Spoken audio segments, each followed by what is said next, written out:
Magazine viewers. I hope you're doing well.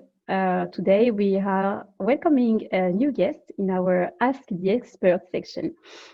So the month of July is about creativity, and we chose to invite Mrs. Karine Barclais, who is the founder and CEO of Pavillon Afriques. So as you can hear, it is a French name, and Karine lives in France, in Paris, and she is the founder and CEO of this amazing event that is happening at the heart of the Festival de Cannes every year.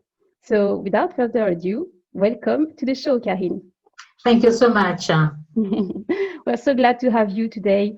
It's been a pleasure to observe the work you've been doing in the Festival of Cannes. And I was really eager to have you here in the show to talk a bit more about what you do in the film industry, especially for Africa. So I know some of our viewers may be hearing from you for the first time. So can you please let us know a little bit more about you, who you are? Well, with pleasure. In fact, I am in the event industry. I've been doing the events participating in events in Dubai and Abu Dhabi in the last 10 years, maybe. And, doing Pavillon Afriques for me at the beginning was just another event, And then I got caught in it because I saw, the enthusiasm of the participants. I saw the difficulties they had to face. I saw the challenges that they had every day. And then I began building up on Pavillon Afriques. At the beginning, for me, it was an event at the Cannes Film Festival. And I thought, okay, we have to be in the heart of Cannes Film Festival because it's the biggest, it's the most glamorous film festival. And why should Africa not have its seat in this place? So we began with 15 countries last year, were really enthusiastic and we really wanted to be part of it. And not only African countries, but for example, we had also Jamaica coming, and we invite a lot of African, Caribbean countries as well. And this year we're supposed to have much more countries. We're supposed to have, to create really, amazing things compared to last year. And then we had to, conserve it because of the virus. So it's a little bit disappointing, but it means that we will come back next year with many, many other things and maybe a different concept for Pavillon Afriques. Indeed, it has been a pity that a lot of events have been cancelled this year, and especially the Festival of Cannes, which is definitely the place to be for every serious actor of the film industry worldwide, and also, of course, for African film industry makers. And so, just so we know a little bit more, because you've been taken into that initiative, you just wanted to do an event, and now it is a complete platform of promotion of the industry. What is your philosophy while doing this? Because you're giving a lot. What is the philosophy around the Pavillon Afriques? I mean, we now Africa is very fashionable. Everybody wants African contents, but not only in the fashion, in the art, etc. And I've always been thinking, I don't want, the fashion to go away, the time for Africa, and then we stay behind. We have to really take it as ours and say, okay, now it's fashionable. We don't want it. We want it to stay like main trend and be viable in the long term. So for this, we have to take it now. And sometimes projects have a timing, and I think it was just the right time. And this is why we had so much success. Because Africans begin to understand that what they do have value. We had Nollywood, which is now the second biggest film industry in the world in terms of the number of contents being produced. We have Uganda, we have Senegal, we have a few countries like that who want to put into place a real film industry. And this is why Pavillon Afriques not only caters to the filmmakers, but also to the countries, because I want them to be seen as shooting destinations, because that brings a lot of money in the countries. Like Jamaica, for example. I always take this example because it's very, um, it really talks to people. The share of the film industry in their GDP is very high for such a small country, because they depend on the JAMPRO, which is a promotion agency. That it means that the film industry is just like tourism, agriculture, or whatever. It's set to bring money in the country. Mm-hmm. We have to think that, because um, film is a business. It's not Mm-hmm. like art. Because of all the creative people, when they've done their movie, for example, they want people to see it. And if behind the fact of making the film, you don't have distribution, broadcasters, etc., it's almost impossible for someone who has said, okay, to a creative, okay, I can put money in your movie, and then he will never have his money back, because there are not enough theater, there are not enough platforms, and so on. So there are so many things to do. This is why, since Cannes, I have created a podcast to create a community. I've created a monthly virtual Zoom call. It's meeting with professionals. Later Mm-hmm. today, we have one with a lawyer specialized in intellectual property. We also created, we have workshops in Paris for the moment, Mm-hmm. with topics that really cater to the filmmakers. So now it's just, the aim is to create a film industry. It's not like just being in Cannes. Right. That's amazing. That's a brilliant goal, actually. And of course, I am African, and I can only be touched and inspired by this actually not initiative, but just this ecosystem now, because you're talking about the Pavillon Afriques, and you're talking about a podcast, and you're talking about meetings with professionals. So it's a complete ecosystem here to promote the film industry. I would like to come back on the podcast and the monthly meeting just in a minute. But this year, we didn't have a festival in Cannes, right? Yeah, Unfortunately. unfortunately, yeah. And of course, you couldn't participate. So I guess there has been a lot of things going on, some virtual meetings. But what happened concretely? Have you been following what's been happening? Oh, well, there was, since the festival was cancelled, the Marché du Film decided to still have an online event, which is running from the 23rd to 22nd, I think, up to today, on Friday. And, after thinking about it, I decided not to participate, because I couldn't see the added value I could have with participating now.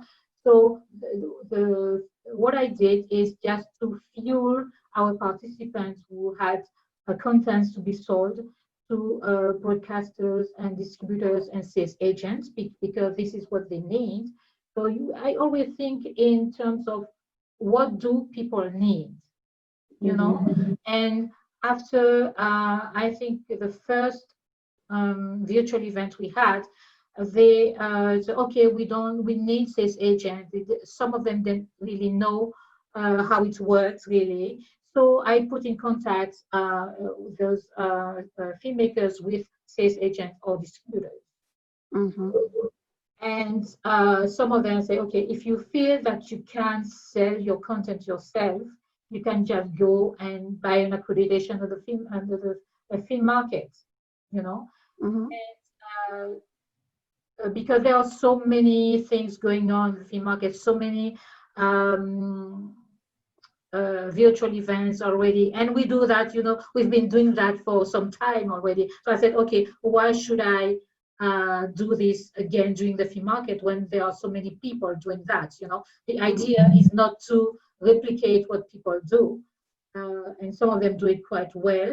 So there was not any added value for us. So we decided Mhm. to step up and to begin working on the second edition in 2021. Indeed, indeed. So Pavillon Afrique didn't participate this year in the festival and the Marché du Film initiatives online. Not as such, but we have our partners here who are there and trying to sell our the contents from Africa. So this Indeed, is the most important. indeed. Continuing on promoting and Yeah, connecting and yeah, helping people from the industry to realize the projects around filmmaking. exactly. Um, Cannes Film Festival will always be our flagship because it's so big. It was so well organized. When we went there last year. So it will always be for us to be there because there are so many people. There were so many people who had never been to Cannes. mhm, And they were indeed. thinking, okay, Cannes is not for us. And then they came last year because they had a home. And this home has to keep going. And this is Mhm. what I plan to go. What is your best memory about Pavillon Afrique during the Cannes Festival?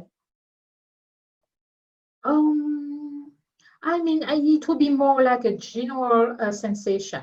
There was such an energy. Everybody would get into the tents. They will feel the energy. The other tents will close around 6, 7 p.m. And then there were some people at 9, they were still in the tent and saying, hold on, Karine, I'm just going to buy something to eat and I come back. And I was saying, okay, I feel I have a lot of work to do when I go back, after after the event every day. And they were there. You felt that they liked to be together. They loved it. They couldn't have enough of each other, Mhm. talking, discussing. And there was something different with the festival with the Pavillon Afrique that they were French speaking and English speaking countries, African countries. And most of the time they don't talk to each other. They don't do business together. They don't Mhm. have a lot of co-productions together. And there they were there, okay, what can we do together? How can we create together? We are next one to the other. And I love the energy. Mhm. The second thing was when someone said, finally we had a home. I still have goosebumps when I remember that. Mhm. Finally, we have a home in Cannes. And this is something I didn't expect, since it was just like any other event at the beginning, is that people were so much in need of a place to be, because some of them told me, okay, when we went to the other tents, sometimes we had a place, we stayed there, and then someone would come and tell us, okay, I'm sorry, we have a meeting, you cannot stay there, so you have to move on. When you're at your place, your own place, you are the one welcoming the world, so nobody can tell you, sorry, you must go. Mhm. you know Indeed. and we are the one of welcoming all the other countries who came to the tent and said, okay, we are looking for African content. We had Portugal, India, uh, Baltic countries, so many countries just looking for African contents. And I was also so happy to have so many Americans who really got involved from the beginning and Mhm. were so happy to be part of it and saying, okay, we are family.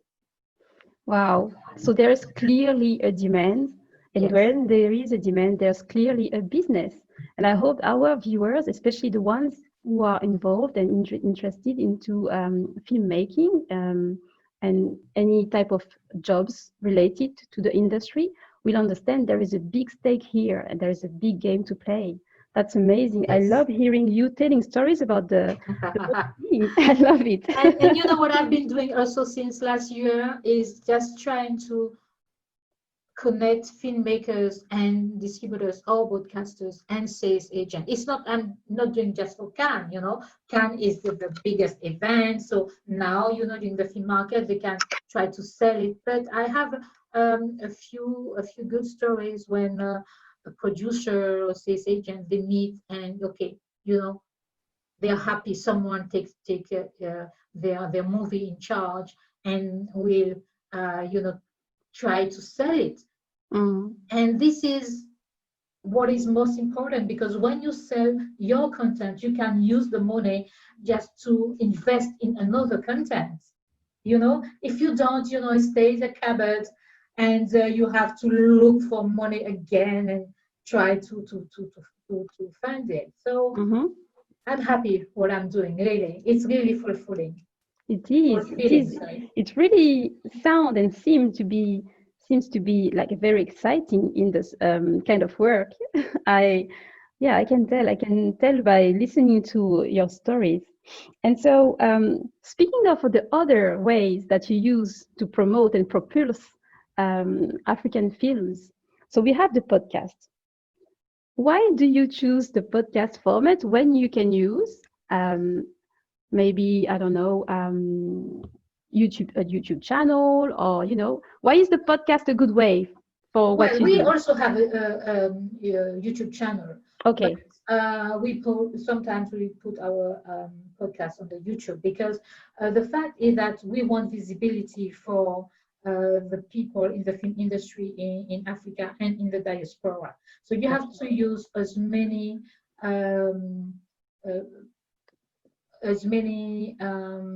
ways as possible.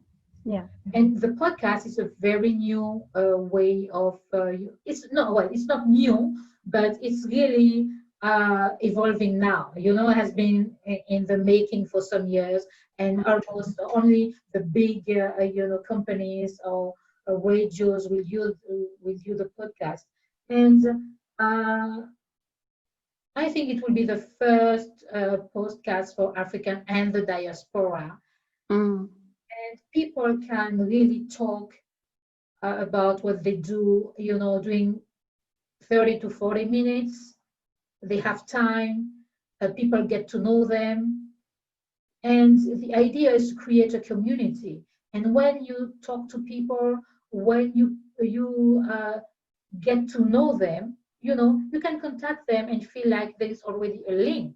And sometimes you have people, they would be known in their countries, in their own country, and not in, even the countries which are really next to them.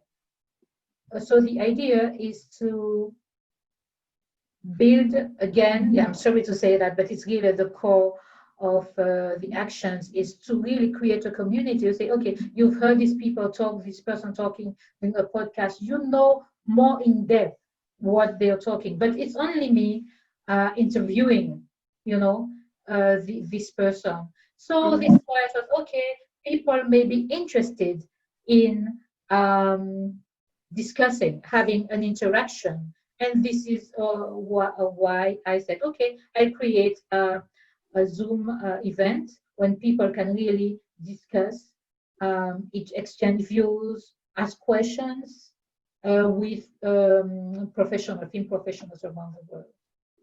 Amazing. So everything is connected. You have a need, you try to fulfill the need, and then it happens that you see another need from, and I talk every day. I talk to a film professional, either in the US, in Africa, in France, and I talk to them all the time, and they say, Karine, and then I say, okay, how can I, meet their needs?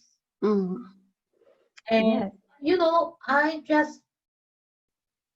I'm just a tool, Pavillon Afriques is a tool, and we try to do things in a very professional way. See, so I don't want to have someone say, okay, this is just something, you do it just like that over the top. Because creating a podcast is the time for preparing the questions, for finding the guest, everything takes a lot of time, a lot of energy. And I have Paula Cyrus, who is the Pavillon Afriques coordinator. She helps a lot with that. But still, when you have to do I don't know the montage, I don't know the English for that, for the podcast, Yeah. for the virtual meeting, and Mhm. to put it in the right way on our social media, it's time consuming. Yes, Because you cannot editing. say, okay, I do it and then just I put it on the social media just like that without Mhm. trying at least to have it better. And we have also limited means, so we do almost everything ourselves. Mhm. we have, Well, yeah, we have, uh, well, Paula especially, she has taken a lot of expertise in a lot of things, in a lot really.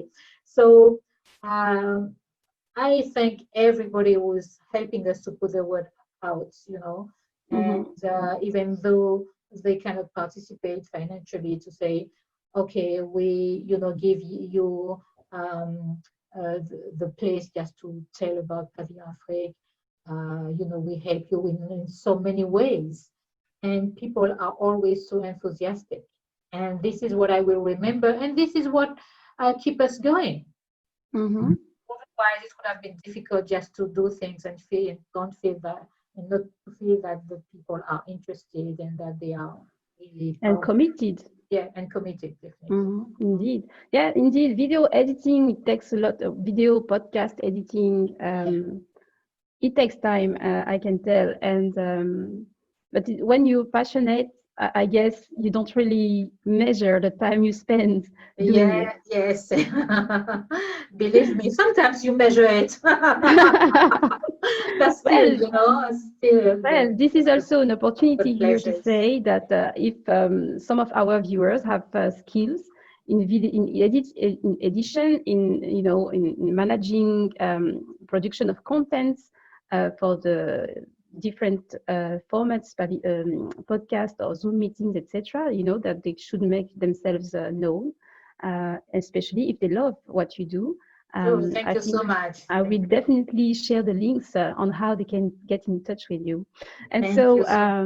well, And that's my the pleasure. podcasts are in English and in French.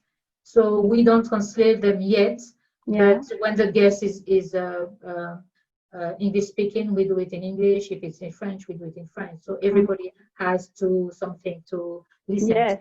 Yes. And so, coming to the next need you wanted to fulfill, there is an online school dedicated for the Yes, film, and that's the, yes, let's say, the new baby of yes. The very, of very yours. new baby is, I think, 1 week old. And Yeah. it's cool. It's called Arts and Business Center. Yes. Yeah, Art and it's our Business online Center. school. Yeah, this is. Yes. I mean, I'm so proud of it. I'm so proud. Hmm. Yes. And so the need, of course, I guess, was to teach more skills and knowledge around the creation of films, and also around the interactions between the actors of the industry, I suppose. But can you tell us a bit more about the history of this last project? How long did it take for you to Well, create? myself, I love learning. I love learning new things. I'm always looking to improve myself, to improve my knowledge. And when the story comes, like, okay, I was sent a few movies, well, a lot of movies, but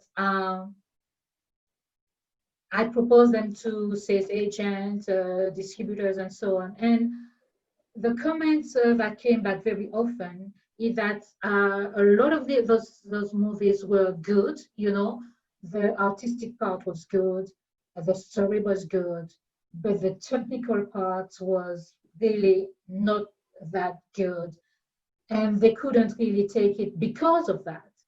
And I thought, okay, what a pity, because the person put so much energy into writing a story, a good story, shooting a story, uh, and someone says, okay, it's technically it's not good enough. And technique is something you can learn very easily. Mm. It's more difficult to learn how to be creative if you're not, than learning just to how to put the sun, how to use the light, you know, Yes. these kind of things. And I said, okay, that's a pity. And I kept receiving this information. I had to tell the filmmakers, I'm sorry, it wasn't accepted because of this, because of that. And so I said, okay, the answer is just learning. So I decided to create a school. So I've been thinking about that for some months. And the finally, I came up with the idea to have a license and to work with really the top trainers from Hollywood. They all have awards, either an Oscar, Emmy, or SAG awards. Really, people, they don't only know the theory. There are some teachers, they know the theory. Those are on the ground. Those are still making films. Mm. They get awards for that. And the idea is always learn from the best. So you don't have to, and once you learn from the best, you learn the techniques, so you can put your own thing on it. You don't have to follow exactly what they say, but you have to know what's expected when you use this kind of light, when you use this kind of lens. And we have 20 courses making up for I think 248 lessons, Wow. videos with a lot of downloadable contents. And what I found very interesting is that you also have the documents that these filmmakers use when they are shooting a movie. Like for scheduling or budgeting, you use the same documents that they use, you know? Mm. So, because after, well, let's say in a year, when we have enough students, the idea is create a database of these students, because we propose a certification at the end of each course that lasts. Each course is 3 months, lasts 3 months, and to say, okay, we have these people, they have a certification, they know the base, they know how to um, shoot, how to write in international way. So when they have more international productions coming to their country, they can work with this production because we will advertise them. Everything is linked with Yeah. Pavillon Afriques. You have a Definitely. school. It's not just like, okay, I have a certification. Great, because they will be able to use all their knowledge in their own movies, which is the most important. But they can also, every filmmaker doesn't have projects all year, every year. So if they can have work on another production, it's also a way of learning, hands-on on international production, and be paid for that. And I Mm-hmm. want to work in collaboration with the film commissions. So when more of them will be advertising their country as shooting destinations, they say, okay, we have a database here of people who can um, really work with us. I Mm-hmm. also have, we are supposed to announce it this year, um, a partnership with the African Guild of Fixers. And these people, they work with the international production in the countries, and they work with people, they like working with people from the countries. And it will be the, okay, you have these people, because they're not going to each filmmakers and say, okay, can you work with me? They say, okay, Pavillon Afrique is a neighbor. Yes. So they come through Pavillon Afrique, and then they will have the right contacts, the person who really can work with it. And I've talked to a few students, and they are so enthusiastic and saying, yes, we want to work on international productions, coming to our countries. We want to, and it's not like we only want to. These are the people who are aware that they have to improve their trades. But there are so many people, young people coming up. So you have, even though you are filmmakers with some years behind you, you have to upgrade, you have to refresh your knowledge. Mm-hmm. If you don't do that, people will just, pass through you, and then you will be like, okay, what's happening? I was on the top last year, and this year I'm just like far behind. And everybody in whatever trade has to keep ahead of the crowd. And if you keep ahead of the crowd, you, even though you can be old, but you use the last techniques, you use what is the state of the arts documents, techniques, and also material. So it's good. Yeah, So it you is. have I don't know who said that the worst ignorance is the person who doesn't know he's ignorant, you know. And it's true, you have to realize that you need help on stepping up your knowledge. If you don't do that, you think, okay, I can do it with what I learned. And a lot of African filmmakers, they know, they learn themselves because they are so creative. They learn a lot of things themselves, but sometimes you have to, say, okay, you can reach a certain level by learning yourself, and then you decide, okay, now I want to formalize what I know, and you go to a school, and it's an online school, so meaning you can do it whatever you want, whenever you are available.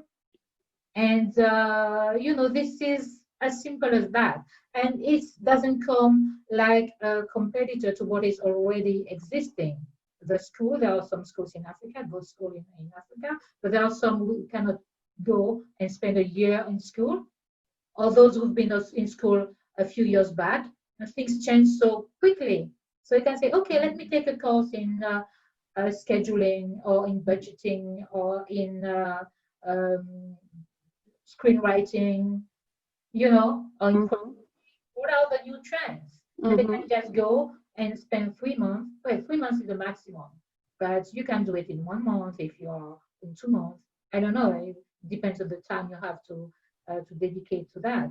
And well, this was the idea and the ambition for African filmmakers.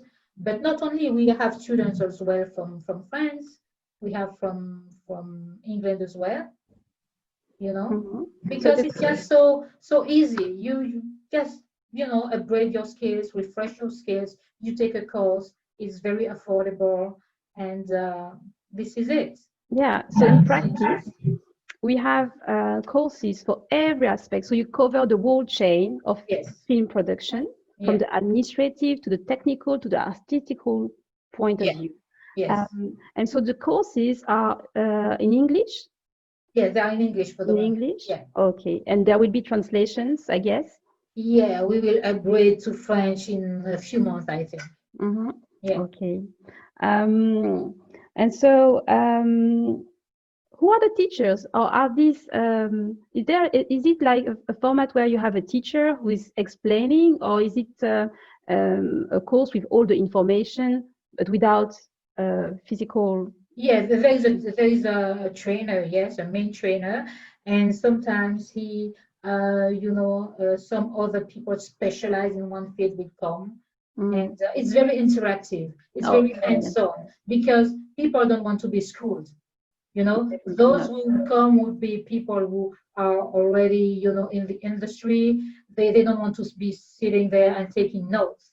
They really want something very interactive, very hands-on, and people who talk to them from professional to professional. It's not like you're a teacher and say, okay, you have to do that. These people, the teachers, they know you are a professional, and they talk to you as a professional. And this, I think, the way of doing that is very important, because, as I said, people don't want to be schooled. Not when you're grown up, No, and I guess, and the people who are interested in taking the courses from the Art and Business Center are definitely people who are serious about what they are doing. Yeah. So yeah, definitely. Yeah, they are ambitious. Well, anyway, the persons we are targeting are ambitious. They want to learn. They want to be.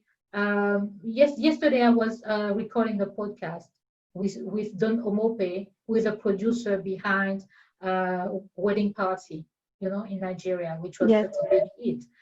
And he was talking about that as well. And he was saying, you have to invest in yourself, otherwise, you don't you don't become. Yeah, I asked him a question about going from good to top. And some people have this desire in their heart. They know they're good or not so good, it depends. And they say, okay, I want to go as far as I can. And this is the interest of these people that I want to take. Going to good, from good to top, from good to great. Yeah, Wow, it so takes much info. it takes dedication. You It don't go does. to you don't become a great writer, great director just doing your usual thing. Stay doing You have to go the extra your mile. You have. comfort. Yeah, stay in your comfort zone. Mm-hmm. You Yeah. have to be confronted to Mm-hmm. something more difficult, and then you improve. Otherwise, being your comfort zone is just fine. And this is Mm-hmm. what not the students we are looking forward to. Wow, it is definitely a mission in life to go beyond the comfort zone and to access that possibility to be the greatest version of who we are.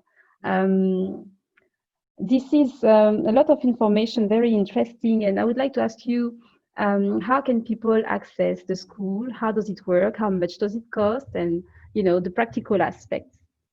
Okay, the school is you can find it at artsbusinesscenter.com.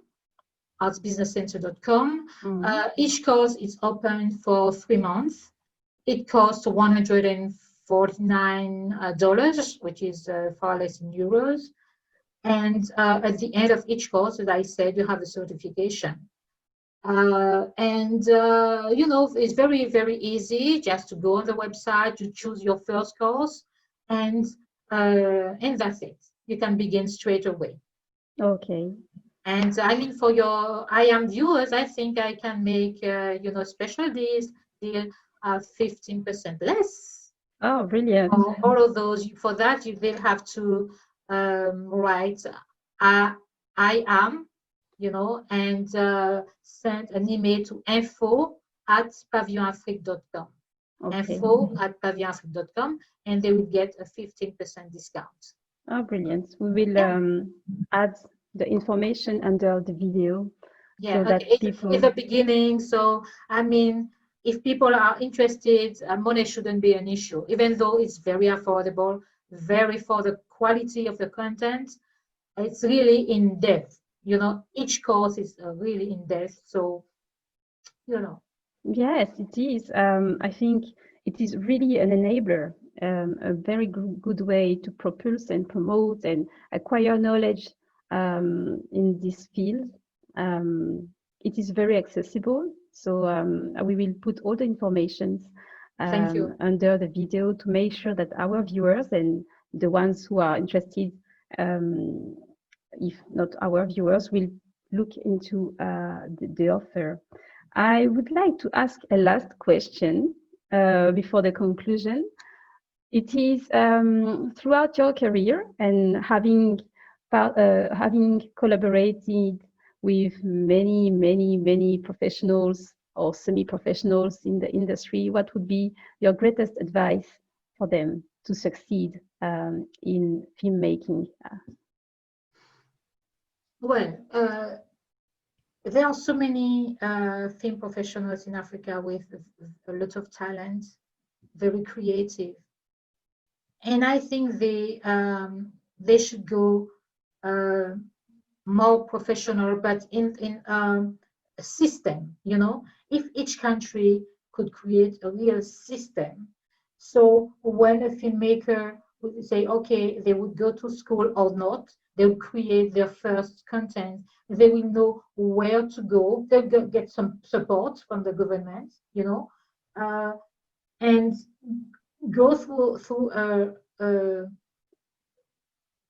route, until their work is seen, because this is what they want, and also to go internationally, because it's not, I mean, internationally doesn't mean to go to Europe or the US, etc. You always have Africa is a continent, so if each filmmaker who have great quality content could go and sell its content to the other African countries, it would be just great. And uh, also, yes, just creating a system is key. So they don't have to look, who shall I contact just to find a distributor? Who shall I contact? And if a filmmaker wants to do everything himself, like a distributor, a writer, sales agent. These are different jobs with different job descriptions. So if you cannot negotiate a contract, and then you go and you see a distributor, and then say, okay, he robbed me. Yeah, but you can't negotiate. So you see, you cannot say that someone robbed you if you don't give yourself the means to be able just to talk to this person on an equal basis. You see? So create a system with different professionals that will be known in each country, and then you can just um, ask them for their expertise and pay them, because this is what the thing is about. Wow. So a question comes to my mind. Is it, I'm not going to say, is it difficult? I know there is films in every country, even though we don't know about it. Is it difficult? Do you think that states give enough priority, enough attention to that industry, the African countries? Because Nigeria seems to be an exception. What about the other countries? Yeah, for Nigeria, I tell you just go and listen to the podcast that will be on next Thursday with Don Omope about Nigeria. You will be really surprised. I was surprised too. I think there is an awareness now that filmmaking is an industry that can bring, a lot of money in the different countries. But most of the time, it takes time for governments just to realize something, to put things into place, like tax incentives, help funds, etc. Things are in the making. But when you say things are in the making, it may be like, okay, over the last 10 years, and people are waiting, and things don't seem to come. But there are a few initiatives with funds that are created with the European Union and in different countries like Senegal, like Burkina Faso, and so on. And the idea is to make more co-productions also, so that when you have an African film, he can have money from the CNC, for example. And also the African Union is launching a fund also. I don't know yet how much it will be, or the case. But there are things coming in. It takes time. And I think now everybody has to compete, because you have an common interest, for the continent. And within the continent, I hope one day there will be a lot of competition, but a good competition to say, okay, because the thing you have in Nigeria are not the same you have in Rwanda, for example, or in Burkina Faso or in Kenya. So every country will have to decide what are my unique selling points. Okay. What do I want to really highlight so that whenever an international production will come, it will say, okay, Kenya is for its parks, Nigeria is for this, and then they will find the best place to go for. And a lot of countries are not, no, they have their own really singular um, assets. Okay. And once they find it, you can advertise it. And this is something that will take time, but I hope that more and more you will have more countries who are really willing to be part of the movie industry world. Okay. Okay, so now if I can compare or try to make a parallel, if we look at the US, they are probably specialized, known, they do all kind of movies, but when I think of them, I think of the promotion of their country with superhero. Like America is superhero. We know they are not superheroes, right? But if you look at them, it would be superheroes. This is what they are probably the most famous for, like science fiction, superheroes, saving the world is always America.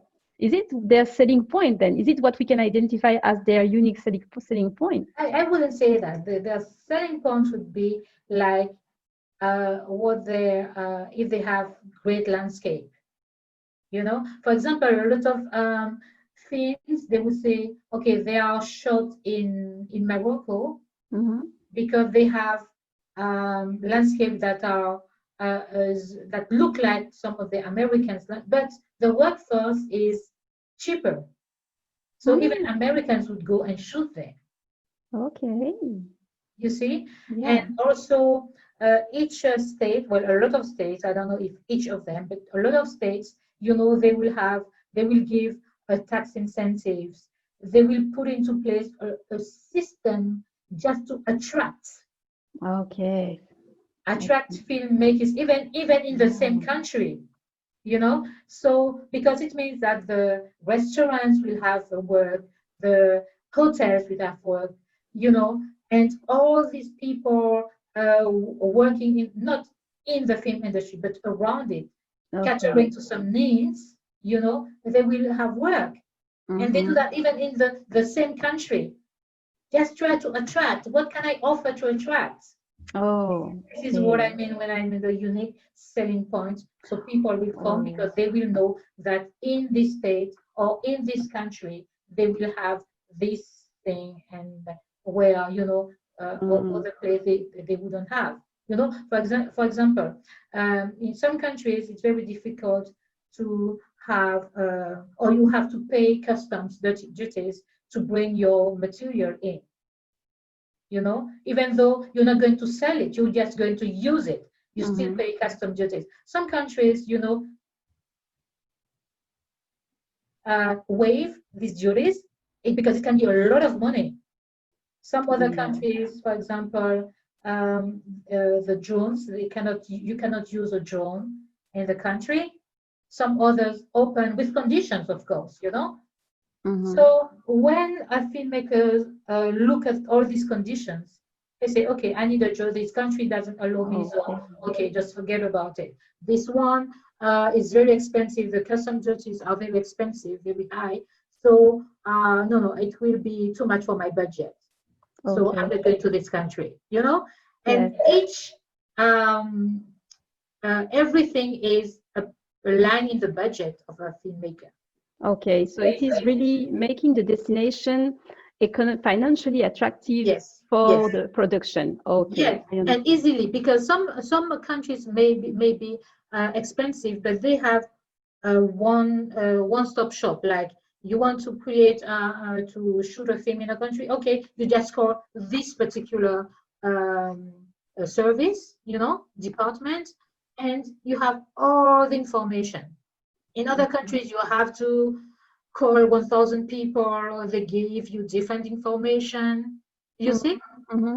So it has to be easy, it has to be not so expensive for them, and you have to be able to see, okay, what is the turnout, the turnover of the of shooting this film in my country, and you can say, okay, I as a country earned so much money because of this film was shot in the country. If you do that, if you can quantify, okay, you are interested in saying, okay, how can I do to do it even better next year, because you've quantified it. Okay. Well, it's really managing a business, really. It is clearly doing with the means, making the production profitable for everyone, as you said. You're really on the way for the creation of that ecosystem. I mean, it's already started, but I look forward to have you here again in the show and to hear more about the evolution of all the projects. There are so many things to do still. I have so many ideas. But one step after the other, we have to, really be certain what we're doing, where we're going, and that the people who are around us are happy with what we're doing, because we are doing it for them and with them. Wow. Brilliant. So, wow, Karine, it was a pleasure to have you here in the show. I want to remind our viewers, you are the founder and CEO of Pavillon Afriques, which is the event happening at the heart of the festival, of the Cannes Festival, every year. And you specialize in promoting the African film industry. And with all your enterprises, you build an ecosystem where you promote, you give visibility, and you push networking between professionals of the industry. And just recently, you founded the Art and Business Center, where you give online courses for filmmaking, from the administrative point to the artistic and through the technical point. It's a very complete school. I want to remind our viewers that thanks to them watching this interview, they can benefit from a 15% discount if they subscribe to the school. I will recommend the school. I encourage you to go have a look. It is very complete. The courses are in English, and you already have, I think you said, over 200? 48 lessons. 248 lessons. Brilliant. And this is just for $149. Honestly, this is really an encouragement to take action and to push you to be not a good, but a great actor of the African film industry. So, and it was a pleasure talking to you, to your audience. And I hope that, it will just help us, broaden our community through IAM. Thank you so much, Karine. IAM Magazine viewers, that's it for today. I see you the next time. I hope you enjoyed this interview. And I wish you a beautiful rest of the day. Goodbye. Bye, Karine. Bye-bye.